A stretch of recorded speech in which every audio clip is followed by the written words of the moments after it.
Channel పేరు నజరై ministries BPL. ఎంతమంది subscribe చేశారు? చేతులు ఎత్తండి. కొత్త ఛానల్. ఒకవేళ అన్నయ్య అక్కడికి వెళ్ళినప్పుడు ఏ ఛానల్ అయితే మరి బొల్లాపల్లి కానీ పత్తిపాడు కానీ ఒక ఛానల్ పెడితే మరో సాట దగ్గరికి మనం కానీ మా బ్రదర్స్ కానీ ఎవరైనా వెళ్ళినప్పుడు 2 ఛానల్ ఓపెన్ అవుతాయి, 2 ఛానల్ ఆన్ అవుతాయి. ఎవరు కూడా వాక్యం అనేది మనం మిస్ అవ్వకుండా వినాలంటే, తర్వాత అయినా మనం వినాలంటే ఈ ఛానల్ సబ్స్క్రైబ్ చేయండి. హలో చెప్పండి గట్టిగా, హల్లెలూయా. ఈరోజు ఇక్కడ వస్తున్న ఛానల్ నజరై మినిస్ట్రీస్ బీపీఎల్. ఏం ఛానల్ అది? నజరై మినిస్ట్రీస్ బీపీఎల్. ఎవరికైనా తెలియకపోతే మరి సబ్స్క్రైబ్ చేయండి. సరే, దేవుని వాక్యంలోకి మనం వెళ్దాం. నేను త్వరగానే ముగిస్తాను. కీర్తన గ్రంథం 135వ అధ్యాయం మొదటి నుంచి చదువుకుందాం.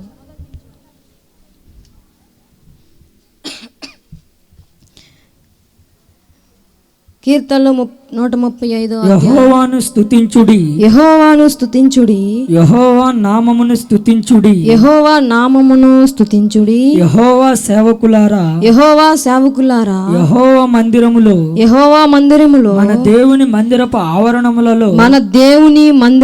ఆవరణములో నిలుచుండు వారలారా యెహోవాను స్తుతించుడి, యెహోవా దయాళుడు, యెహోవాను స్తుతించుడి, ఆయన నామము కీర్తించుడి, అది మనోహరము. హల్లెలూయా చెప్పండి గట్టిగా, హల్లెలూయా. యెహోవాను స్తుతించుడి, ఆయన నామమును స్తుతించుడి. యెహోవా సేవకులారా, యెహోవా మందిరములో మన దేవుని మందిరపు ఆవరణములో నిలుచుండు వారులారా దేవుని స్తుతించుడి.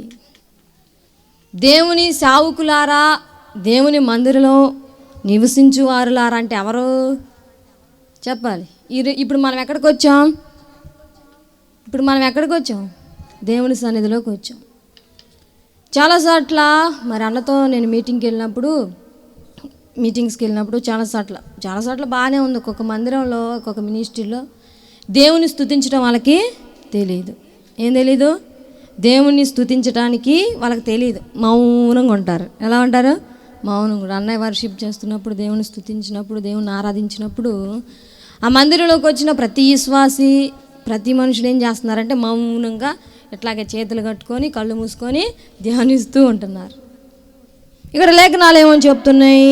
దేవుని స్తుతించుడి, దేవుని సేవకులారా, దేవుని మందిరపులో ఉన్నవారులారా, మీరు యెహోవాని ఏం చేయమన్నాడు? దేవుడు ఏమన్నాడు? స్తుతించాలి. మన విశ్వాసులు గొప్పవాళ్ళే. హల్లెలూయా చెప్దాం, హల్లెలూయా. మన విశ్వాసులు దేవుని స్తుతించడంలో, దేవునికి కానుక ఇవ్వటంలో, దశంభాగాల్లో, కానుకల్లో, మొక్కుబడుల్లో, ప్రార్థనా విషయంలో, అన్ని విషయాల్లో మన విశ్వాసులు బలమైన వాళ్ళు. హల్లెలూయా చెప్పండి గట్టిగా, హల్లెలూయా. ఈరోజు దేవుడు ఇచ్చిన మనకి ఏమని హెచ్చరికిస్తున్నాడంటే, యెహోవాని మనం స్తుతించుడి, యెహోవాని కీర్తించుడి. చాలాసార్లు మన బాధతో, చింతతో, దిగులుతో ఉన్నప్పుడు, మనకి అనుకొని జరగనప్పుడు మనం ఏం చేస్తాం? దేవుని మర్చిపోతాం. దేవుని మర్చిపోతాం. ఏంటి బ్రదరు నువ్వు ప్రార్థనకు రావట్లేదని చెప్పి ఒక ఊరిలో మన విశ్వాసిని అడిగితే, అక్క నాకున్న బాధలతో దేవుని స్తుతించాలని నాకు అనిపించట్లేదు అక్క అన్నాడు. అదేంట్రా అలా అన్నావు అని అంటే, అవునక్క నాకెందుకో మందిరానికి రావటానికి నాకు ఇంట్రెస్ట్ రావట్లేదు అని. అలా అనకూడదురా, నువ్వు బాప్టిషన్ పొందావు, రక్షణ పొందుతున్నావు, ఆయన శరీరం ఆయన రక్తం తాగుతున్నావు. 5 నెలల నుంచి నువ్వు ఎందుకని దేవుని మందిరానికి రావట్లేదు, ఎందుకు ఆయనకు నువ్వు గణపరచట్లేదు అని అడిగితే అతనికి ఏమనిపిస్తుందంట? బాధలో ఆయన్ని స్తుతించడానికి మనసు రావట్లేదంట. బాధ వచ్చినప్పుడు, చింత వచ్చినప్పుడు మంచానికి ఏలబడుతూ, దిగులు పడుతూ, చింతపడుతూ, ఏడుస్తూ, వాళ్ళకి ఇలా చెప్పుకుంటూ ఇంట్లోనే కూర్చొని ఒంటరిగా చీకటింట్లో కూర్చొని ఏడ్చే కంటే దేవుణ్ణి స్తుతించాలి మనం. హల్లెలూయా చెప్పండి గట్టిగా, హల్లెలూయా. బాధలో మనం ఏం చేయాలి? దేవుని స్తుతించాలి, ఆరాధించాలి, ఆయన గణపరచాలి. ఇక్కడ అపోస్తుల కార్యంలో మనం ఒక విషయం చూద్దాం. అపోస్తుల కార్యం 16వ అధ్యాయం 17వ వచనంలో ఇక్కడ పౌలు, శీల మనకు అగపడతారు. ఆమె పౌలును మమ్మును వెంబడించి మమ్మల్ని వెంబడించి ఈ మనుషులు సర్వోన్నతుడైన దేవుని దాసులు. సర్వోన్నతుడైన దేవుని దాసులు. ఎవరిమా అంటే దయ్యం పట్టినామా. ఎవరు? దయ్యం పట్టినామా. ఏమని అంటుంది పౌలు శీల గురించి? పౌలు శీల ఒక పరిచర్య నిమిత్తం ఒక ఊరు ప్రాంతం వెళ్ళినప్పుడు అక్కడ పౌలు శీలకి ఒక ఆమె పడుతుంది. ఎవరు అంటే యమనస్తురాలు. ఆమెకి పుత్తోను అనే ఒక దయ్యం పట్టిద్ది. ఏం పట్టిద్ది? దయ్యం బట్టి అనేక మందికి అబద్ధ సాక్షులు పలుకుతూ, అనేక మంది సోది చెప్తూ, మరి చేతబొళ్ళు అంటే ఇలా మన భాషలో చెప్పాలంటే చేతబొళ్ళని, సోదులని, అవి ఇవని చెప్తూ అనేక మంది ద్వారాగా డబ్బులు సంపాదించి వాళ్ళ యాజకులు, వాళ్ళకి న్యాయాధిపతులు వాళ్ళకి ఇస్తూ ఉండేది, యజమానులకి ఇస్తున్నప్పుడు పౌలు శీల అక్కడ ఉన్నప్పుడు ఆమె ఏమంటుంది? మరోసారి చదువు. ఆమె పౌలును మమ్మును వెంబడించి ఈ మనుషులు సర్వోన్నతుడైన దేవుని దాసులు. హల్లెలూయా చెప్పండి గట్టిగా, హల్లెలూయా. ఎవరు గుర్తుపట్టారు ఇక్కడ? మనం గమనిస్తే ఎవరు గుర్తుపట్టారు?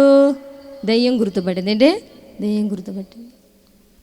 ఆమె సైతానుతో పీడించబడుతున్నప్పుడు, అక్రమంగా ధనం సంపాదిస్తున్నప్పుడు పౌలు శీల దైవ సేవకులు చూసి ఆమె ఏమంటుంది? సర్వోన్నతుడైన దేవుని కుమారులిల్లు అన్నది.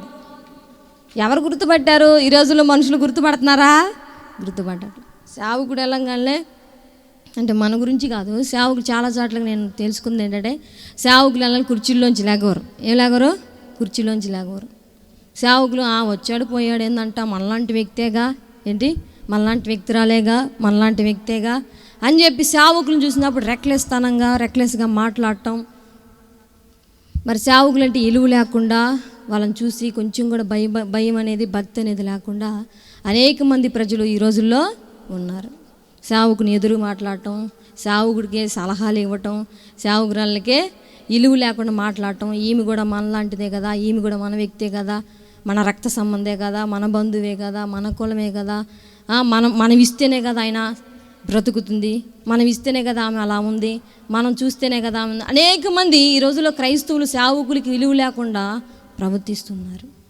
మనుషులు సేవకుని విలువ తెలుసుకోవట్లేదు. కానీ ఇక్కడ ఎవరు గుర్తుపట్టారు? ఇక్కడ సైతాను గుర్తుపట్టింది. హల్లెలూయా చెప్పండి గట్టిగా, హల్లెలూయా. సర్వోన్నతుడైన దేవుని కుమారులు సైతాను గుర్తుపట్టింది. ఈ రోజుల్లో అనేక మంది క్రైస్తువులు గుర్తుపట్టట్లా. మా గురించి ప్రార్థన చేసే వ్యక్తి, మా గురించి ప్రార్థన చేయడానికి మా కోసం ఉపవాసాలు ఉండి, మా కోసం కన్నీళ్ళు కార్చి ప్రార్థన చేస్తే వీళ్ళ ద్వారాగే కదా మనం మంచిగా క్షేమంగా ఉంటున్నాము, వీళ్ళు చెప్తేనే కదా మనం ఉపదేశం నేర్చుకుంటుంది, వీళ్ళు చెప్తేనే కదా, ఈ సేవకులు చెప్తేనే కదా మనం ఇలా ఉంది, వాళ్ళ ప్రార్థన, వాళ్ళ సమర్పణ అని చెప్పి చాలామంది అనుకోరు. మన వ్యక్తే కదా, మన మనిషే కదా, మనలాంటి వాడే కదా అని చెప్పి సేవకులకు అనేక మంది ఒక రెక్లెస్తనంతో సమాధానం ఇస్తూ ఉంటారు వాళ్ళ బిహేవియర్తో. ఒక జాటికి నేను ప్రార్థన చేయడానికి వెళితే తన కుటుంబీకులే, ఆమె పిలిచింది సంతోషంగానే, తన కుటుంబంలో ఒక కుమారుడు, తన తండ్రి కుర్చీలో కూర్చొని కాలు ఊపుతూ మూవీ పెట్టుకొని చూస్తూ ఉన్నారు. ప్రార్థనకు వస్తారు కానీ ఏం భక్తి లేదు, ఏం లేదు, భయము భక్తి అనేది లేదు. ఏముంది ఏమి చిన్నపిల్లే కదా, ఏమో చిన్నపిల్లే కదా, చిన్న మనిషే కదా, ఇప్పుడే కదా వాక్యం చెప్తుందని చెప్పి ఏమనుకున్నారేమో. మొత్తానికి వాళ్ళు మనసులో ఏమనుకున్నారో రెక్లెస్గా నేను వెళ్ళి వందనాలు చెప్పినా రెస్పాన్స్ లేదు. సరే అమ్మ రామ్మ వాళ్ళకి తెలియదులే అని చెప్పి ఆమె తీసుకునింది. తెలియదంటే వాళ్ళు విశ్వాసులే కానీ ప్రార్థనకు వస్తున్నారు కానీ ఒక సమాధానం ఎలా బిహేవరు. నేను ఒక విషయం చెప్తాను వినండి. వాళ్ళ బాడీని బట్టి, వాళ్ళ రంగును బట్టి, వాళ్ళ స్థితిగతులను బట్టి మనం చూడకూడదు. హల్లెలూయా చెప్పండి గట్టిగా, హల్లెలూయా. దావీదు గొర్రెల కాపరయ్యి ఒక స్థితిగతులు లేని వ్యక్తి దావీదు, ఒక పొట్టివాడే. దావీదుని దేవుడు గుర్తించాడు. హల్లెలూయా చెప్పండి గట్టిగా, హల్లెలూయా. దావీదు గొలియాతును చంపటానికి అంత అర్హుడు కూడా కాదు. దావీదు గొలియాతును చంపటానికి కూడా అర్హుడు కాదు.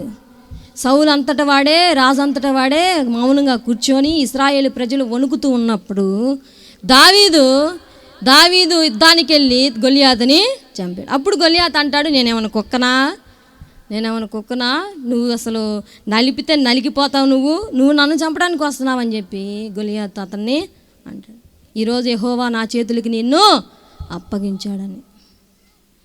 దేవుడు మనుషుల్లాగా దేవుడు ఆలోచించడం. దేవుడు ఆలోచనలు వేరు, దేవుని చిత్తం వేరు, దేవుని తలంపులు వేరు. చిన్నవాళ్ళైనా పెద్దవాళ్ళైనా, రంగు అయినా, అందమైనా, వాళ్ళ బాడీ బిహేవియర్ కానీ, హైట్ కానీ, ఎవరినైనా కానీ దేవుడు మనలాగా ఆలోచించేవాడైతే కాదు. హల్లెలూయా చెప్పండి గట్టిగా, హల్లెలూయా. దేవుడు మనలాగా ఆలోచించేవాడు కాదు. దావీదుని హెచ్చించాడు, దావీదుని రాజుగా చేశాడు అనేక మంది ప్రజలు ఎదుట. చాలామంది అనుకుంటారు ఈమె చెప్తే నేనేదేంటి, ఈయన చెప్తే నేను ఇనేదేంటి అని చెప్పి ఒక సమాధానంతో వాళ్ళ బిహేవియర్లు అగపడుతూ ఉంటారు. ఆ రోజు నేను వెళితే వాళ్ళ తల్లిదండ్రులు అంటే రెస్పెక్ట్ ఏం లేకుండా, వందనాలు ఏం చెప్పకుండా కాలు మీద కాలు వేసుకొని సీరియల్లో మూవీ చూస్తున్నారు. టీవీ కూడా ఆపలేదు. తర్వాత నేను ప్రార్థన చేసి వెంటనే ఆమె కూర్చోమన్నా, టీ తాగమన్నా, బిస్కెట్లు ఏవో పెడుతుందామా, తినమంటే నేను తినకుండా వచ్చేసాను. ప్రార్థన చేసి వెంటనే బయలుదేరి వచ్చిన తర్వాత మరుసటి వారంలో వాళ్ళ కొడుకు వాళ్ళ తండ్రి ఏదో పని మీద మరి బండి కొంటానుకో మరి మొత్తానికి వెళ్ళారంట. ఊరు వెళ్తున్నప్పుడు కుక్క అడ్డం వచ్చి ఇద్దరు కలిసి పడ్డారు. హల్లెలూయా చెప్పండి గట్టిగా, హల్లెలూయా. ఫోన్ చేసింది, అమ్మ మా ఆయనకి మా కుమారుడు ఊరు వెళ్తుంటే పని మీద యాక్సిడెంట్ అయి పడ్డారమ్మంటే. ఏమన్నా అయిందా అక్క అంటే, ఏం కాలేదమ్మా, చేతులు కాలుకు బాగా గాయాలైనాయి, మా ఆయనకి మాత్రం కాలు మీద కొంచెం ఇప్పుడు అలా నడవలేడు 2 నెలల దాకా అని చెప్పి కట్లేసారంట, స్కానింగ్ తీశారంట. నరం అంతా బెనికి ఒబ్బిపోయింది, నడవలేకపోయాడు. నేను ఎందుకు ఈ విషయం చెప్పానంటే, మనుషులు గుర్తించట్లేదు కానీ ఎవరు గుర్తించారు? ఎక్కడ? సైతాను గుర్తించింది. ఏమని? ఈ మనుషులు సర్వోన్నతుడైన దేవుని కుమారులు అని. ఒక సేవకులంటే రెస్పెక్ట్ లేకుండా, ఒక సేవకులంటే భయం భక్తి లేకుండా అనేక మంది ఈ రోజుల్లో ఉన్నారు. సేవకుని ఎదురుకు మాట్లాడటం, సేవకుని ఎదురు కుర్చీలో కూర్చోవటం, సేవకుని ఎదురుగా ఎట్లా బిహేవియర్ అంటే నేను చాలాసార్లు చూసి ఉన్నా. కానీ మనుషులు ఈ వాక్యం నేను చదివేటప్పుడు మనుషులు దేవుని సేవకులు గుర్తించట్లేదు, కానీ ఈ సైతాన్ అయితే సర్వోన్నతుడైన దేవుని కుమారులు అని ఒక టైటిల్ ఇచ్చింది. చాలా చాలా ఆశ్చర్యం అనిపించింది. ఈరోజు మనుషులే గుర్తించట్లేదు, సైతాను గుర్తించిందని. తర్వాత ఆమెకి దయ్యం పట్టినప్పుడు ఆ పౌలు శీల ప్రార్థించగా ఆమెలో ఉన్న దురాత్మ వెళ్ళిపోయింది. హల్లెలూయా చెప్పండి గట్టిగా, హల్లెలూయా. ఆమెలో ఉన్న దురాత్మ వెళ్ళిపోయింది. తర్వాత మనం అక్కడ కింద వచ్చిన వాళ్ళు మనం చదివితే 23వ వచనం చదువుకుందాం. ఇప్పుడు 22 నుంచి చదువు. 16వ అధ్యాయం అపోస్తలుల మనస్సులను దృఢపరచి విశ్వాసమందు నిలకడగా ఉండవలననియు అనేక శ్రమలను అనుభవించి మనము దేవుని రాజ్యంలో ప్రవేశింపవలననియు వారిని హెచ్చరించిరి. మరియు ప్రతి సంఘములో వారికి పెద్దలను ఏర్పరిచి ఉపవాసముండి ప్రార్థన చేసి వారు నమ్మిన ప్రభువునకు వారిని అప్పగించిరి. తరువాత పిసిదియా దేశమంతట సంచరించి 16వ అధ్యాయం 20 నుంచి చదువు. 22 16వ అధ్యాయం అపొస్తలుల కార్యం. అప్పుడు జన సమూహము వారి మీదకు దొమ్మిగా వచ్చెను. న్యాయాధిపతులను వారి వస్త్రములు లాగివేసి వారి బెత్తములతో కొట్టవలనని ఆజ్ఞాపించిరి. వారు చాలా దెబ్బలు కొట్టి వారిని చాలా చెరసాలలో వేసిరి. భద్రముగా కనిపెట్టవలనని చెరసాల నాయకునికి ఆజ్ఞాపించిరి. అతడు అట్టి ఆజ్ఞను పొంది వారిని లోపల చెరసాలలోనికి త్రోసి వారి కాళ్ళకు బొండ వేసి బిగించెను. హల్లెలూయా చెప్పండి గట్టిగా, హల్లెలూయా. పౌలు శీల ఆమె మీద జాలిపడి దయదలిచి ఆమె మీద ఒక మంచి ప్రేమ కలిగి ఆమెలో ఉన్న దురాత్మని పారదొలితే ప్రార్థన చేయగా వదిలిపెడితే ఆ సైతాన్ని వెళ్ళిపోయిన తర్వాత ఈ యాజకులు వీళ్ళందరికీ కోపం వచ్చిందంట. ఏమొచ్చింది? కోపం వచ్చింది. చాలామందికి ఒక మంచి మాట చెప్తే నచ్చదు. ఏం నచ్చదు? మంచి మాట చెప్తే నచ్చదు. నువ్వు మాకు చెప్పే మాత్రపోడివా, నువ్వు మాకు చెప్పే మాత్రపదానివా, నీది నువ్వు చూసుకోపో అంటారు. ఏమంటారు? నీది నువ్వు చూసుకోపో అంటారు. ఇక్కడ పౌలు శీల ఆమె పడే బాధ, వాళ్ళు జాలిపడి ఆమెకు సైతాన్ని వదలగొడితే వాళ్ళు చేసింది మంచి పనే, వాళ్ళు చేసింది మంచిదే, ఆమె జీవితాన్ని కాపాడారు. కానీ అక్కడున్న యాజకులు వాళ్ళందరూ ఏమన్నారు? వీళ్ళు ఎక్కడి నుంచో వచ్చారు, మా సంపాదన అంతా వెళ్ళిపోయింది, మా సంపాదన పోయింది, వీళ్ళని తీసుకెళ్ళి అక్కడ ఏమన్నారు? దెబ్బలు కొట్టి చెరసాలలో ఏమన్నా వాళ్ళ బట్టలు లాగి వేసుకున్నారంట. ఏం లాక్కున్నారు? బట్టలు లాగి వేసుకున్నారు. అరే ఎందుకురా నీ జీవితాన్ని పాడు చేసుకుంటున్నావు, నీ లైఫ్ని ఎందుకు పాడు చేసుకుంటున్నావు, తాగబాకు, తిరగబాకు, లోకస్తులో స్నేహం చేయబాకు అని చెప్పానంటే లెక్క చేయకుండా వాళ్ళు ఏం చేస్తుంటారు? నువ్వు చెప్పేది ఏంది, నువ్వు చూసుకోపో, నీ కుటుంబం గురించి చూసుకోపో అని అంటూ ఉంటారు. కొంతమంది స్త్రీలకు మనం చెప్పామనుకో, అక్క నువ్వు అలా మాట్లాడటం రాంగు, నువ్వు అలా మంచిగా ఉండు, దేవుని భక్తితో ఉండు, దేవుని భయంతో ఉండు అంటారు. అమ్మ మీ ఇంట్లో చూసుకోపో అమ్మ అంటారు. మీ ఇంట్లో చూసుకోపో అమ్మ, నీది నువ్వు చూసుకోపో అమ్మ అంటారు. ఇక్కడ ఏమని ఉందాడా? పౌలుసీలు ఏమన్నా అన్యాయం చేశారా? పౌలుసీలు ఏమన్నా వాళ్ళ సొమ్మని తీసుకొని వెళ్ళిపోయారా? వాళ్ళని ఏమైనా కొట్టారా? వాళ్ళ గురించి బ్యాడ్గా ప్రవర్తించారా? అదేం మంచి పని చేశారు. ఒక గుడ్ నేమ్, ఒక మంచి పని చేస్తే వాళ్ళని తీసుకొని వెళ్ళి వాళ్ళ బట్టలు లాగి వేసుకొని దెబ్బలు కొట్టి వాళ్ళ చెరసాల్లో వేసేశారు. ఎక్కడ వేశారు? చెరసాల్లో వేసేశారు. మనం చాలాసార్లు దేవుని దగ్గర ప్రార్థిస్తున్నప్పుడు, దేవుని దగ్గర నిజాయితీగా ఉన్నప్పుడు, దేవుని దగ్గర యథార్థంగా ఉన్నప్పుడు అన్ని విషయాల్లో మన మీద రాళ్ళు వేస్తుంటారు. ఏమేస్తారు? రాళ్ళు వేస్తుంటారు. ఏంటి ఈ అమ్మాయి ప్రార్థనకి వెళ్తుందే కానీ తన భర్త మారాడా? ఇతను వాకింగ్ చెప్పడానికి వెళ్తున్నాడు, మరి దేవుని సేవ, దేవుని పరిచర్య చేస్తున్నాడు, దేవుని మందిరానికి తన కుమారులు మారారా? తన కుటుంబం ఏమైనా మారిందా? ఈయన ప్రార్థన, ఈయన పెద్ద భక్తుడిలాగా పెద్ద భక్తురాల్లాగా బయలుదేరి వెళ్తున్నారు అని చెప్పి చాలామంది ఏమేస్తారు? మన మీద రాళ్ళు వేస్తారు. ఏమేస్తారు? రాళ్ళు వేస్తారు. ఇక్కడ పౌలు శీలల మీద కూడా వాళ్ళు చేసింది మంచి పనే, మంచి బాటలోనే నడుస్తున్నారు, మంచిగా చేశారు. కానీ వాళ్ళ బట్టలు లాక్కొని వాళ్ళ దెబ్బలు కొట్టి చెరసాల్లో వేశారు. చాలామంది అంటారు, అమ్మ నేను ప్రార్థన చేసుకుంటున్నాను కదా, ఎందుకు నాకు జయం కలగట్లేదు, ఎందుకు నా ప్రార్థన దేవుడు ఆలకించట్లేదు అని చెప్పి చాలామంది బాధపడుతూ ఉంటారు. ఏం పడుతున్నారు? చాలామంది ఏం చేస్తారు? బాధపడుతున్నారు. మంచి చేస్తున్నానమ్మ, నేను అన్ని విషయాలు కరెక్ట్గా ఉన్నానమ్మ, నాకెందుకు ఈ బాధ, నాకెందుకు ఈ శ్రమ, నాకెందుకు ఇది అని చెప్పి చాలామంది అంటారు. నేనైతే ఈ పౌలు శీలల గురించి ప్రార్థించినప్పుడు వాళ్ళు చేసింది మంచి పనే, కానీ వాళ్ళని తీసుకెళ్ళి ఆడేశారు, చెరసాల్లో వేశారు. చెరసాల్లో వేసి అక్కడ పౌలు శీల మౌనంగా లేరు. ఏమి లేరు?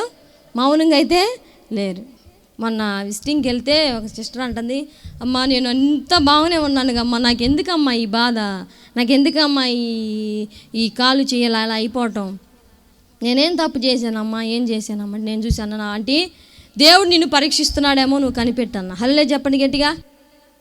దేవుడు నిన్ను పరీక్షిస్తున్నాడేమో, దీని ద్వారా నీకేదో చెప్పబోతున్నాడేమో, ఈ శ్రమ ద్వారా ఇంకా దేవునిలో నువ్వు బలపడటానికి, దేవుని స్తుతించడానికి, దేవుని నువ్వు ఆరాధించడానికి, ఆయనలో ప్రార్థనా జీవితం ఇంకా బలంగా ఉండటానికి దేవుడు నిన్ను చూస్తున్నాడేమో, ఇంకా ఆయనకి నచ్చావేమో నువ్వు, అందుకే చిన్న చిన్న శ్రమలు వచ్చి నిన్ను అట్లా శోధించి దేవుని దగ్గరికి ఇంకా దగ్గరికి నువ్వు వెళ్ళాలని దేవుని ఆశ, దేవుని తలంపులేమో నేను చెప్తే ఏమోనమ్మా అంటే ఏమోనమ్మా ఇదైతే ఏంటమ్మా నాకు ఎట్లా జరిగిందని చెప్పి మళ్ళీ అది అంట. నేను ఆ విషయం చెప్పి ప్రార్థించి చాలామంది బాధపడుతుంటారు, నేను ఎంత ప్రార్థనకు వస్తున్నాను కదా, ఎక్కడి నుంచో వస్తున్నాను కదా, ఛార్జీలు పెట్టుకొని ఎక్కడి నుంచో వస్తున్నాను కదా, ఎందుకని నా లైఫ్ ఎట్లా ఉంది, నా ఫ్యామిలీ ఎట్లా ఉందని చెప్పి అనేక మంది బాధపడుతూ అనేక మంది చెప్పిన విషయాలు ఉన్నాయి. అనేక మంది శ్రమలు అనుభవిస్తూ నాకెందుకు ఈ శ్రమ ఇంకా పోవట్లేదు, సంవత్సరాలు గడుస్తున్నా, నెలలు గడుస్తున్నా అని చెప్పని అంటారు. ఈరోజు దేవుడు మనకి ఇచ్చిన ఒక మాట, ఒక హెచ్చరిక ఏంటంటే, ఎన్ని బాధల్లో ఎన్ని శ్రమల్లో నువ్వు ఉన్నా నువ్వేం చేయాలి? దేవుని స్తుతించాలి. హల్లెలూయా చెప్పండి. హల్లెలూయా, హల్లెలూయా యేసయ్యా, హల్లెలూయా యేసయ్యా, మహిమా ఘనత నీకే యుగ యుగముల వరకు, మహిమా ఘనత నీకే యుగ యుగముల వరకు. హల్లెలూయా యేసయ్యా, హల్లెలూయా యేసయ్యా. అందరూ గట్టిగా చెప్పండి.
హల్లెలూయా. ఈ పౌలు శీలులు అంత బాధలో, అంత గాయాలతో, అంత శ్రమ అనుభవిస్తున్నా ఇక్కడ 16వ అధ్యాయం 25వ వచనం దగ్గర చదివితే చదవాలి త్వరగా. 16వ అధ్యాయం అపోస్తుల కార్యం 16వ అధ్యాయం 20. అయితే మధ్యరాత్రి వేళ పౌలును శీలయు దేవుని ప్రార్థించుచు కీర్తనలు పాడుచుండ్రి. హల్లెలూయా చెప్పండి గట్టిగా, హల్లెలూయా. మరోసారి చదువుతాడు ఇందాం. అయితే మధ్యరాత్రి వేళ పౌలును శీలయు దేవునికి ప్రార్థన చేయుచు కీర్తనలు పాడుచుండిరి. బాధపడుతూ కూర్చున్నారా వాళ్ళు చెరసాలలో?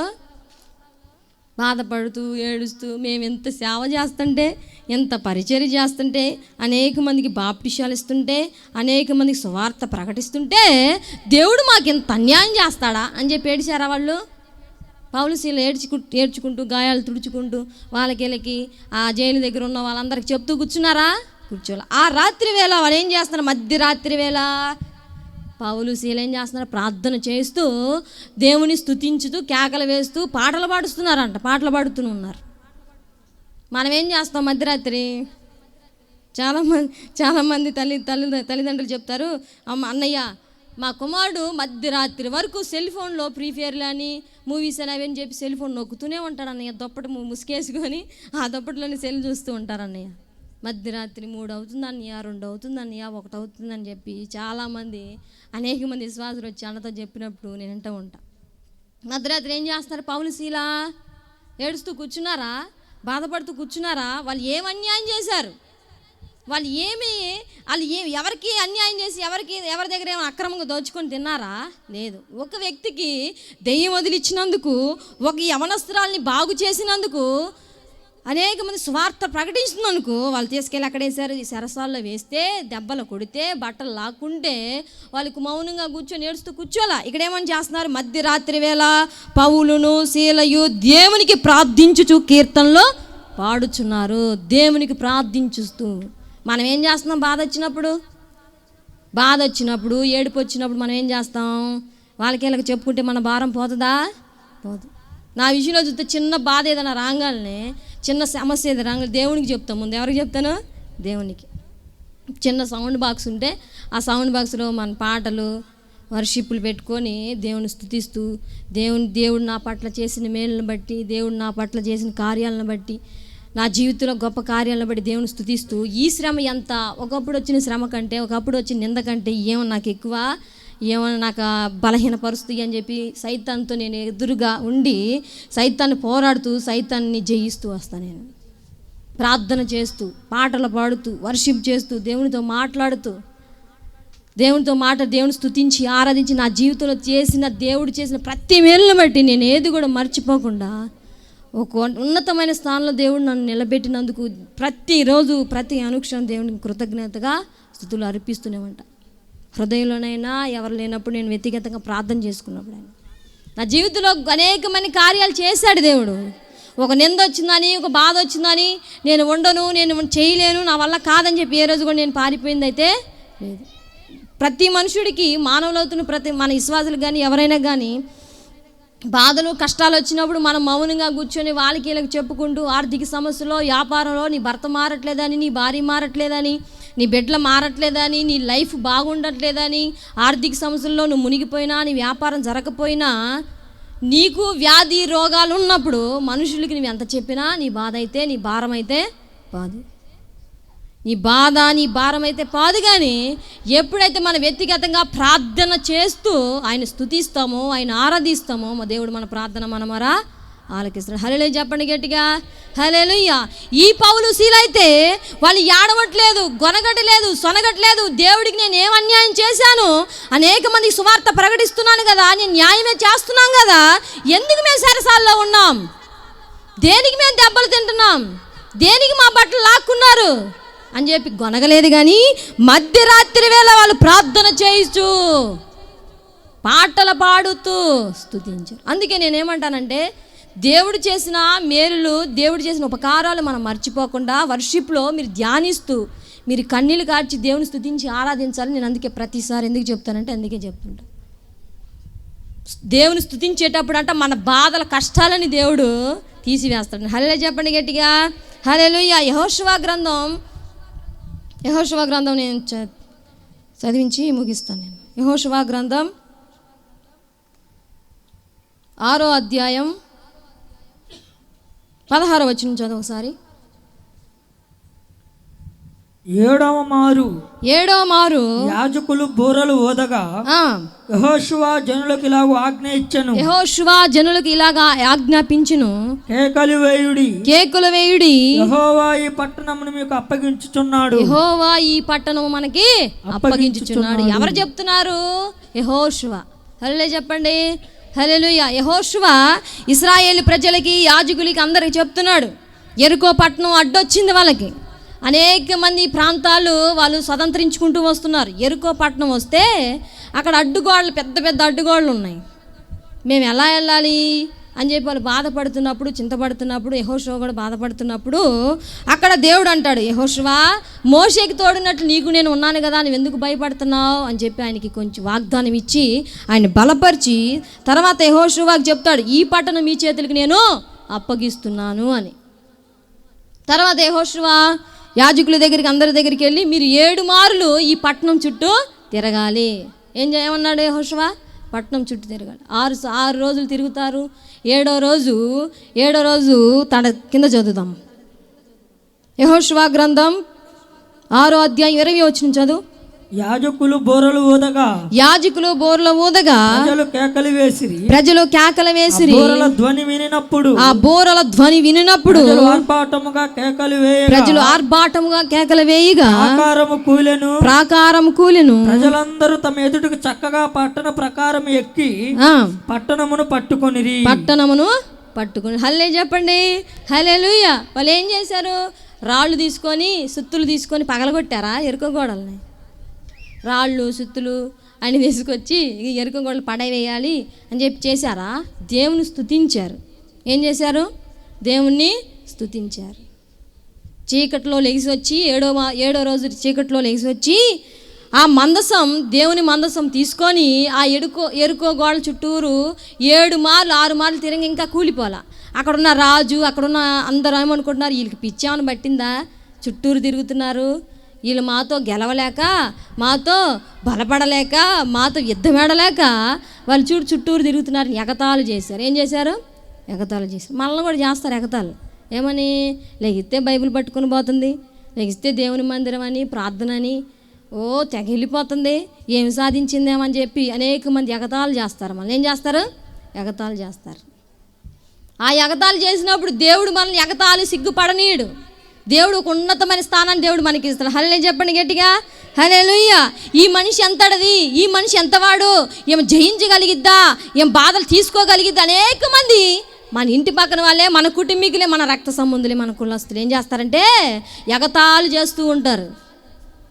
వీళ్ళు జయించగలరా, వీళ్ళు తినడానికి కూడా తిండి లేదే, కట్టుకుంటానికి కూడా వస్త్రాలు లేవే, లిగిస్తే దేవుని మందిరానికి వెళ్తున్నారు, వీళ్ళ భర్త ఏమైనా మారాడా, వీళ్ళ భార్య ఏమైనా మారిందా, బిడ్డలు ఏమైనా మారారా, ఏం చేశాడు వీళ్ళ దేవుడు వీళ్ళకని చెప్పి అనేక మంది ఎగతాళి చేసినప్పుడు దేవుడు వాళ్ళ ఎదుటే మనల్ని ఏం చేస్తాడు? ఉన్నతమైన స్థానంలో నిలబెడతాడు. హల్లెలూయా చెప్పండి గట్టిగా, హల్లెలూయా. ఆ రాజులు వాళ్ళందరూ ప్రజలు, యెరికో పట్టణం ప్రజలు ఇశ్రాయేలును చూసి ఎక్కిరిస్తున్నారు. ఏం పట్టింది వీళ్ళకి? మందిరం చుట్టూ తిరుగుతున్నారు, ఎరుక గోడల చుట్టూరు తిరుగుతున్నారు, ఏం పట్టింది వీళ్ళకి అని చెప్పి ఎగతాళి చేస్తున్నప్పుడు 7వ మారు వాళ్ళు తిరిగి ప్రార్థించగా, కేకల వేయగా, బోరల ఊదగా ఎరుకో గోడ కుప్పగూలింది అంట. హల్లెలూయా చెప్పండి గట్టిగా, హల్లెలూయా. మన జీవితంలో కూడా సైతాను కూడా మనం ఎదురిస్తూ వస్తుంది, బాధ పెడుతూ వస్తుంది. నువ్వు జయం పొందుకోకూడదని, నువ్వు బాగుపడకూడదని, నువ్వు రక్షణ పొందుకోకూడదని, నువ్వు జీవితంలో సంతోషంగా ఉండకూడదని దాని గోలు, దాని ఆలోచన. ఎక్కడికి దేవుని రాజ్యం పోతుందో, ఎక్కడికి దేవుని రాజ్యం ఎలా వెళ్ళిపోతాడో, నేను ఒక్కదాన్ని ఉండాలి కదా నరకంలో, మరి నాకు తోడెవరు అని చెప్పి అనేక మంది హృదయాలు కదిలించి వాళ్ళ మనసులను ఏం చేస్తుంది? సైతాను చెడగొడుతూ ఉంటుంది. నువ్వు రక్షణ పొంది నువ్వు తాగుబోతుగా నిలబడినట్లయితే అది నీ బిహేవియర్ కాదు, నీలో ఉన్న దురాత్మ. అది ఏంటదే? నీలో ఉన్న దురాత్మ నువ్వే గాడికి నువ్వు దేవుని రాజ్యం పోకుండా నేను ఆపివేయటానికి, నిన్ను నరకానికి తీసుకెళ్ళటానికి సిద్ధమయ్యి ఉంటుంది. మనం అనుకుంటాం ఇతను మారలేదేమో అనుకుంటాం. ఏమనుకుంటాం మనం? ఒకవేళ ఆ సైతాన్ని పోవాలంటే ఆ దురాత్మ పోవాలంటే నీలో ఏముండాలి? ప్రార్థనా జీవితం, దేవుని స్తుతించే అనుభవం నీలో ఉండాలి. దేవుని స్తుతించే అనుభవం, ప్రార్థనా జీవితం ఉండాలి. చాలామంది మేము అప్పుల పాలయ్యాం, మా జీవితంలో మేము ఏది కూడా జయం పొందుకోలేకపోతున్నాం అంటే అర్థం ఏంటంటే నీలో ఏం ప్రవేశించింది? దురాత్మ నీ కుటుంబంలో ప్రవేశించి నీకు అప్పులు పాలయ్యేటట్టు చేసింది. ఆ అప్పుల ద్వారా నువ్వు తాగుబోతు తిరుగుబోతు అయిపోతావు కదా. నువ్వు అన్నిజనుడిగా నువ్వు మారిపోతావు, అంటే మారిపోతావు. దేవునిలోకి వచ్చి దేవుని స్తుతించకుండా నాకు అప్పులేం తీరినయా, నా బాధలేం పోయినాయా అని చెప్పి నువ్వు తిరిగి నువ్వు మళ్ళీ ఆడికి వెళ్ళిపోతావు. ఒకప్పుడు స్థితిగతుల దగ్గర నువ్వు వెళ్ళిపోయి ఇంక నువ్వు ఒకప్పుడు ఎలా ఉన్నావు లోకాశలతో, అలా నీ మైండ్ మారేటట్టు చేసిద్ది సైతాను, ఎగతాళి చేసిద్ది నిన్ను. నువ్వు దాన్ని గుర్తించాలి. నువ్వు ప్రార్థన ద్వారాగా దేవుని స్తుతించడం ద్వారాగా నువ్వు జయించాలి. జయిస్తేనే నీ జీవితంలో గొప్ప గొప్ప మేళ్ళు జరుగుతాయి. అనేక మంది వచ్చి అమ్మ ఇంత దూరం వస్తున్నావే, ఇంత దూరం దాకా అంత దూరం నుంచి ఇంత దూరం వస్తున్నావు కదా, నీ లైఫ్లో ఏం జరిగిందని చెప్పి అనేక మంది మనల్ని గుచ్చుతారు. వాళ్ళ ఏం ప్రవేశించిందంటే సైతాను ప్రవేశం. ఏంటిది? సైతాను. ఓ ఫ్యామిలీ ఇలాగే చాలా దూర ప్రాంతం దగ్గర ఒక సేవకుడి దగ్గరికి ప్రార్థనకు వస్తున్నారంట. ప్రతి సండే మిస్ అవ్వకుండా ప్రార్థనకు వస్తుంటే వాళ్ళు అనేక మంది చూసి విశ్వాసంగానే ఉంది, విశ్వాసంగానే బలంగానే ఉంది. తన భర్త అటు ఇటుగా ఉన్నాడు. తన భర్త అటు ఇటుగా ఉంటే ఆమె చాలా దూరం నుంచి వస్తుంటే వాళ్ళ కుటుంబీకులు వాళ్ళందరూ చూసి 2 సంవత్సరం నుంచి నువ్వు ప్రార్థనకి వెళ్తున్నావు కదా, నీ ఫ్యామిలీలో ఏం మంచి జరిగిందని చెప్పి నువ్వు ఇక్కడి నుంచి అంత దూరం వెళ్తున్నావు, అంత ఛార్జీలు పెట్టుకొని అని చెప్పి వాళ్ళ కుటుంబీకులు వాళ్ళందరూ అంటే ఆయనలో ఒక డౌట్ వచ్చింది. ఏమొచ్చింది? ఒక డౌట్. అవును కదా, నిజమే కదా, ఏం ప్రవేశించింది నీలో? అతనిలోంచి నీలో ఏం ప్రవేశించింది? అవ్వలోంచి ఏం ప్రవేశించి చెప్పిందమ్మా? పాములోంచి మాటలు ఎవరు చెప్పారు? పాము చెప్పిందా? ఏం ప్రవేశించిందంట పాములో? సర్పంలో ఏం ప్రవేశించింది? మీరు రెస్పాన్స్ అవ్వాలి. నేను ప్రశ్న వేసినప్పుడు మీరేం చెప్పాలి? మీకు తెలుసు కదా, సర్పంలో ఏం ప్రవేశించింది? అవను పాడు చేయడానికి దురాత్మ ప్రవేశించి ఇది నిజమా నువ్వు దేవతంతటా అవుతావు, ఈ పండు దీనని చెప్పి అనేకమైన మాటలు చెప్పి దాన్ని అవ్వని చెడగొట్టింది. అవేమో బాగుపడిందా? చెప్పాలి. అవ్వ బాగుపడిందా? ఆ తోటలోనే మంచిగా జీవించిందా? జీవించదా? తరం పడ్డారు భార్యాభర్తలు. అవ్వ ఆదం ఏమయ్యారు? తరం పడ్డారు. దీన్ని బట్టి మనకేం అర్థం అవ్వాలి? అనేక మందిలో దురాత్మ ప్రవేశించి నిన్ను కదిలిస్తుంది. నిన్ను కదిలించినప్పుడు నువ్వు కదిలించబడ్డావు అనుకో, నువ్వు పాడైపోతావు. నువ్వు కదిలించకుండా నిక్కచ్చిగా ఏబులాగా నువ్వు నిలబడ్డావు అనుకో, నువ్వేమవుతావు? 2 అంతల ఆశీర్వాదం నువ్వు పొందుకుంటావు. హల్లెలూయా చెప్పండి గట్టిగా, హల్లెలూయా.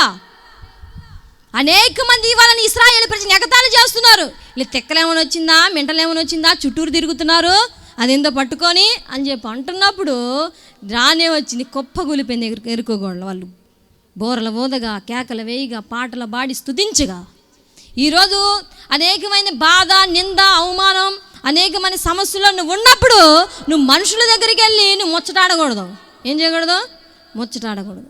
మనుషుల దగ్గరికి వెళ్ళి నువ్వు నా బాధ ఇట్లా, నా భర్త ఇట్లా, నా ఫ్యామిలీ ఇట్లా, నా అప్పులు ఇట్లా, నా సమస్యలు ఇట్లా, నాకున్న వ్యాధి పాటు లేదు, ఏ డాక్టర్ ఉన్నాడో చెప్పు, ఎక్కడున్నాడో చెప్పు, మేము పోతామని చెప్పి నువ్వు మనుషుల దగ్గరికి వెళ్ళి కూర్చున్నట్లయితే నీ బాధ పోదు. కానీ నువ్వు దేవుని మందిరంలో నీ ఇంటిలో నువ్వు ప్రార్థన చేసుకున్నప్పుడు, దేవుని స్తుతించినప్పుడు దేవుడు ఆశ్చర్యంగా మన జీవితాల కార్యాలు చేస్తాడు. హల్లెలూయా చెప్పండి, హల్లెలూయా. పౌలు సీల బాధపడుతూ చింతపడుతూ లేరు, కానీ పాటలు పాడుతూ ప్రార్థన చేయించు ఉన్నప్పుడు చెరసాల పునాదులు బద్దలయ్యాయంట. ఏమైనాయి? చెరసాల పునాదులు బద్దలయ్యాయి. అక్కడున్న ఒక ఆ జైలుకి సంబంధించిన ఒక వ్యక్తి భయపడి అతను ఆత్మహత్య చేసుకునేటప్పుడు ఆ పౌలు కేకేస్తాడు, అయ్యా మేము ఇక్కడే ఉన్నాం అని చెప్పన్నప్పుడు ఆయన మారు మనసు పొంది బాప్టిజం పొందుకున్నట్లు మన లేఖనాల్లో చూస్తున్నాం. తన ఇంటి వారు అక్కడ ఉన్న వ్యక్తి. నేను ఎందుకు ఈ విషయాలని చెప్పానంటే స్తుతించడంలో ఉన్నది గొప్పతనం. హల్లెలూయా చెప్పండి, హల్లెలూయా. ప్రార్థించడంలోనే ఉంది గొప్పతనం. నువ్వు అనుకుంటావు ఏదో మౌనంగా వాళ్ళే చేసుకుంటారా వర్షిప్, వాళ్ళే ఆరాధన చేసుకుంటారులే, వాళ్ళే పాడుకుంటారులే అని నువ్వు అనుకున్నావు. కానీ ఆ వర్షిప్లోనే, ఆ స్తుతించడంలోనే, ఆరాధనలోనే, ఆ ప్రార్థనలోనే ప్రార్థనా శక్తి దేవుడు మన పక్షాన విజయం పొందుకునేటట్టు చేస్తాడు. అనేక మంది, దావీదు కూడా దేవుని స్తుతించాడు. కీర్తనలో మనం చదివితే దావీదు కూడా స్తుతించాడు. కీర్తన గ్రంథం తీయండి ఒకసారి. కీర్తన గ్రంథం 135 అధ్యాయం 1 నుంచి త్వరగా చదువు.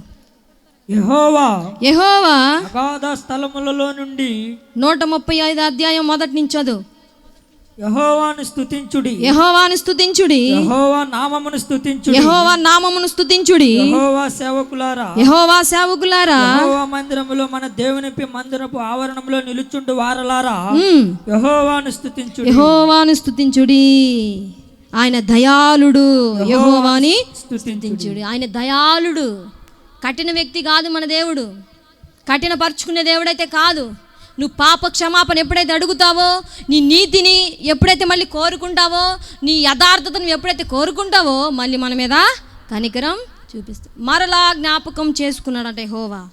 యెషయా గ్రంథంలో, ఇర్మీయా గ్రంథంలో మనం చూస్తే మనల్ని జ్ఞాపకం చేసుకున్నాడు. మనం ఏం చేయాలి? మనం దేవుని స్తుతించాలి, దేవుని ఆరాధించాలి. ఆరాధనలోనే, ఆ స్తుతిలోనే, ఆ ప్రార్థనలోనే ఉంది దేవుడు మన ప్రార్థనలు ఆలకిస్తాడు. నువ్వు మౌనంగా ఉండి చూసావనుకో, కళ్ళు తెరుచుకొని, ఆయన చేసిన ఉపకారం నువ్వు ఎప్పుడైతే తలంచుతూ నువ్వు కన్నీళ్ళు కార్చి, అయ్యా నువ్వు నా పక్షాన మేలు చేసావు, నా బిడ్డలను కాపాడావు, నా భర్తను కాపాడావు, నా ఫ్యామిలీని కాపాడావు, నా అక్కలతో అన్ని తీర్చేసావు, నా పట్ల ఎన్నో మేలు చేసావు, ఇంకా మేలు చేయాల్సినవి ఉన్నాయి, అవి కూడా చేయయ్యా అని చెప్పి నువ్వు కన్నీళ్ళు గార్చి ఎప్పుడైతే ప్రార్థిస్తావో, స్తుతిస్తావో, ఒక వర్షిప్లో నువ్వు ఎప్పుడైతే ఆయన ఆరాధిస్తావో గొప్పగా, అప్పుడు నీ ప్రార్థన ఆయన ఆలకిస్తాడు. మనుషుల దగ్గరికి వెళ్ళి నాకు ఇట్లా ఉంది, అట్లా ఉంది, ఇట్లా నువ్వు చెప్పుకున్నావంటే వేస్టే. నీ బాధను చెప్పుకున్నావంటే వేస్టే. నువ్వు చీకటి ఇంట్లో కూర్చొని ఏడుస్తూ కూర్చున్నా వేస్టే. నీ బాధలు, నీ కష్టాలు, నీకు కావాల్సినవి నువ్వు ఆశపడింది నువ్వు నెరవేర్చుకోవాలంటే నువ్వేం చేయాలంటే ఆయన స్తుతించాలి, ప్రార్థించాలి. వాటిల్లోనే ఉన్నాయి గొప్ప మేలులు. నేను కూడా ఉపవాస ప్రార్థనలు కానీ ఎప్పుడైనా ప్రార్థనలు చేసుకున్నప్పుడు ఎవరు లేనప్పుడు చూసి ఒక సౌండ్ బాగా చిన్నది ఒకటి తీసుకొని పాటలు పెట్టుకుని వర్షిప్ చేస్తూ దేవుని స్తుతించి ఆరాధిస్తాం. పరిశుద్ధాత్మతో నింపబడుతుంటాము. దేనికని ఆయనలోనే ఉంది దేవుని స్తుతించటం. లైఫ్ అంతా జ్ఞాపకం చేసుకుంటాను నేను. లైఫ్ ఏంటి, నా జీవితం ఏంటి, దేవుడు ఇంతగా దేవుడు హెచ్చించాడే ఎంతగాని. కృతజ్ఞతాస్తుతులు చెల్లించటంలోనే ఒక మనిషికి థ్యాంక్స్ చెప్పినప్పుడు ఆ మనిషికి ఎంత ఆనందం అనిపించింది, అవునా కదా? ఒక మనిషి అపాయంలో ఉన్నప్పుడు, సమస్యలో ఉన్నప్పుడు థ్యాంక్స్ అండి, థ్యాంక్స్ అమ్మ అని చెప్పినప్పుడు మనకి ఎంత ఎంజాయ్గా అనిపించింది. అలాగనే దేవుడు మన పక్షాన చేసిన మేలులు మనం మర్చిపోకుండా, ఇంకా మనం పొందుకునే మేలు ఆయన కార్యాలు చేయాలంటే ఆయన స్తుతించడంలోనే ఉంది. ఒక్కొక్క విషయం మనం తలంచుతూ దేవుని స్తుతించి ఆరాధించాలి. పౌలు శీల ప్రార్థించారు, పాటలు పాడారు, చెరసాల పునాదులు బద్దలయ్యాయి. యెహోషువ, ఇశ్రాయేలు ప్రజలు అనేక మంది స్తుతించారు, యెరికో గోడలు కుప్పగూలిపోయినాయి. మన జీవితంలో మన బాధలు కుప్పగూలిపోవాలంటే దేవుణ్ణి స్తుతించాలి. అందరు లేచి నిలబడినట్లయితే దేవుని మనసు పూర్తిగా హృదయానుసారంగా దేవుని స్తుతించి ఆరాధించుకుందాం. అందరు లెగవాలి. అందరు లేచి, అయ్యా నువ్వు నా పక్షాన ఎన్నో గొప్ప కార్యాలు చేసావు తండ్రి. పౌలు శీల స్తుతించినట్లు వాళ్ళు ఎంతైతే బాధలో, ఎంతైతే చెరసాల్లో వాళ్ళ బట్టలు దోచుకున్నప్పుడు, వాళ్ళని దెబ్బలు కొట్టినప్పుడు, వాళ్ళని హింసించినప్పుడు వాళ్ళు బాధపడుతూ చింతపడుతూ లేరు, కానీ ఆ చెరసాల్లో దేవుని స్తుతించారు. ఈరోజు నీకు బాధ ఉందని, చింత ఉందని నువ్వు బాధపడుతూ కూర్చుంటూ అనేక మందికి చెప్పినా నీ బాధ చింత పోదు. దేవుని దగ్గర పెట్టు నీ బాధని, నీ చింతని. నీకేదైతే సమస్యల్లో ఉన్నావో, ఏదైతే బాధలో ఉన్నావో మనసు పూర్తిగా దేవుని స్తుతించి ఆరాధించు. ఖచ్చితంగా నీ బాధలు పోతాయి. ఇశ్రాయేలు ప్రజలు యెరికో గోడలో భయంకరమైన పరిస్థితుల్లో వాళ్ళు ఉన్నప్పుడు, భయపడినప్పుడు బోరల ఊదగా, కేకలు వేయగా, దేవుని స్తుతించగా యెరికో గోడలు కుప్పగూలిపోయినాయి. ఈరోజు మనకున్న సమస్యలు కుప్పగూలాలంటే ఆయన నువ్వు స్తుతించాలి, ఆయన నువ్వు ఆరాధించాలి, ప్రార్థన చేయాలి.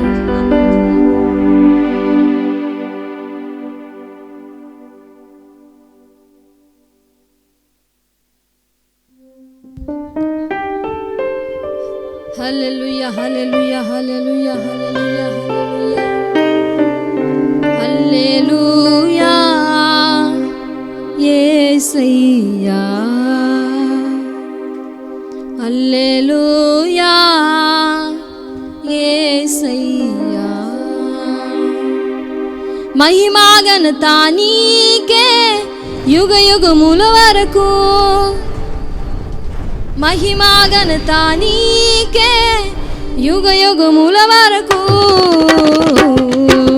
హల్లెలూయా యేసయ్యా, హల్లెలూయా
ప్రార్థించగా సింహపు నోళ్ళను మూసావు. మహిమా ఘనత నీకే యుగ యుగముల వరకు. మహిమా ఘనత నీకే యుగ యుగముల వరకు. హల్లెలూయా యేసయ్యా, హల్లెలూయా యేసయ్యా. గట్టిగా ఉజ్జంగా చప్పలు కొడదాం.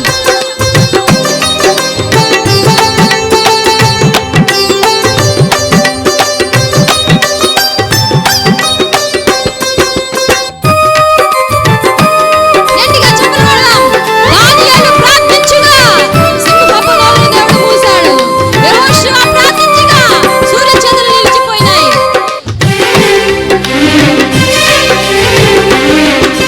మోషే ప్రార్థించగా మన్నాను కురిపించావు.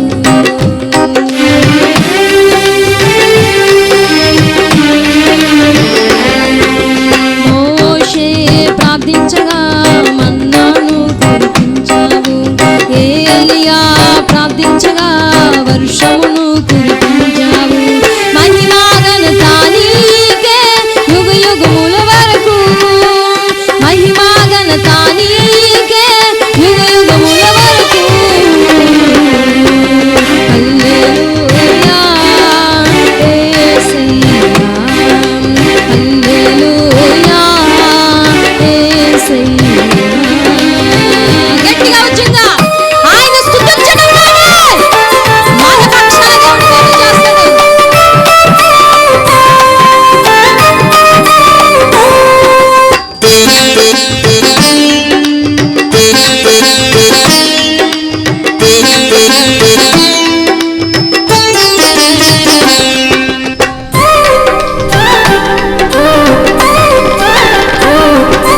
పౌలు శీలలు స్తుతించగా సరసాల పునాదులు కదిలించారు.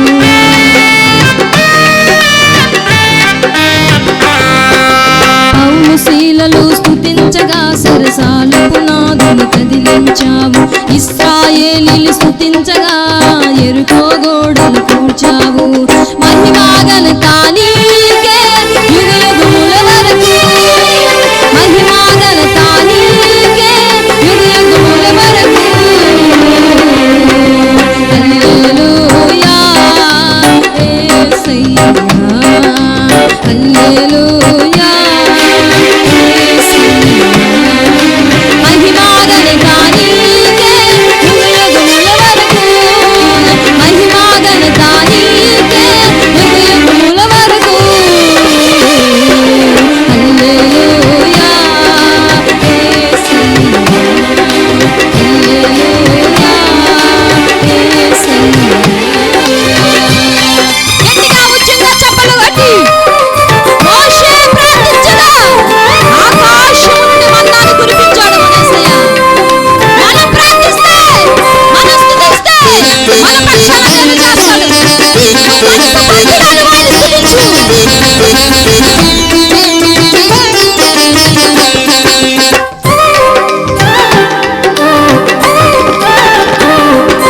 యెహోషువ ప్రార్థించగా సూర్యచంద్రులు నిలిపారు.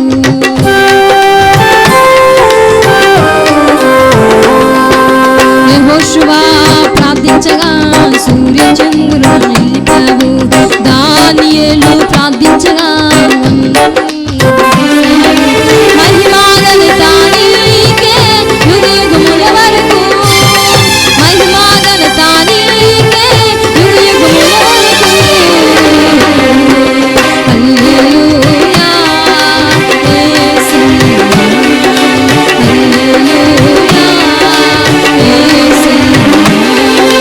మహిమా ఘనత నీకే యుగ యుగముల వరకు.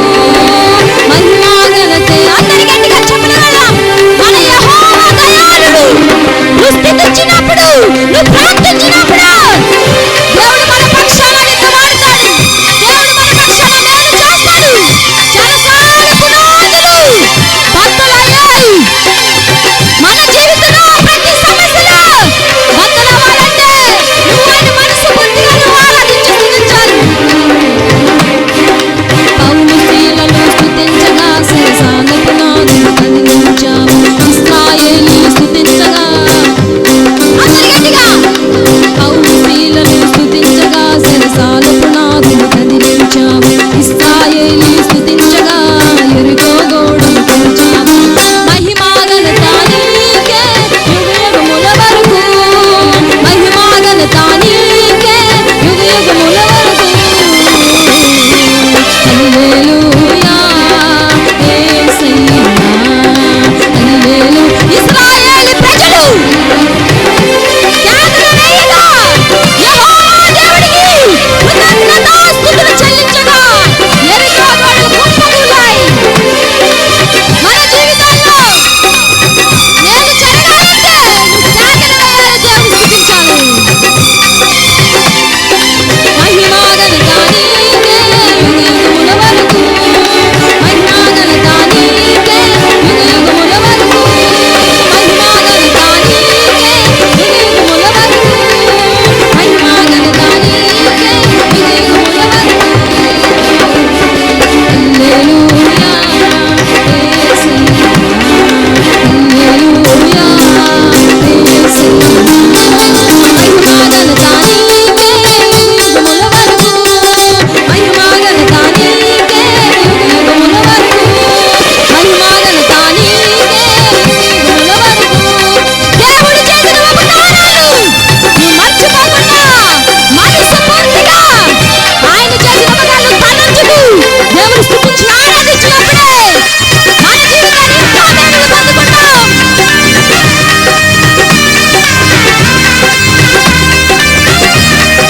మహిమా ఘనత నీకే యుగయుగముల వరకు, మహిమా ఘనత నీకే యుగయుగముల వరకు, మహిమా ఘనత నీకే యుగయుగముల వరకు, మహిమా ఘనత నీకే యుగయుగముల వరకు. హల్లెలూయా యేసయ్యా.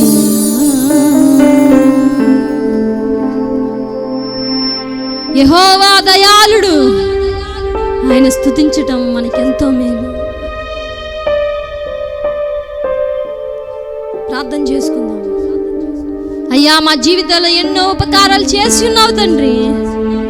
నిన్ను స్తుతించకుండా తండ్రి అయ్యా మేము మౌనంగా నిలిచిపోయి ఉన్నామయ్యా. ఎక్కడి నుంచైనా నిన్ను స్తుతించి నిన్ను ఆరాధిస్తాం దేవుని. అందరూ ఒక తీర్మానానికి వెళ్దాం, ప్రార్థన చేసుకుందాం. మహాపరిశుద్ధుడా నీ స్తుతులు స్తోత్రాలు తండ్రి.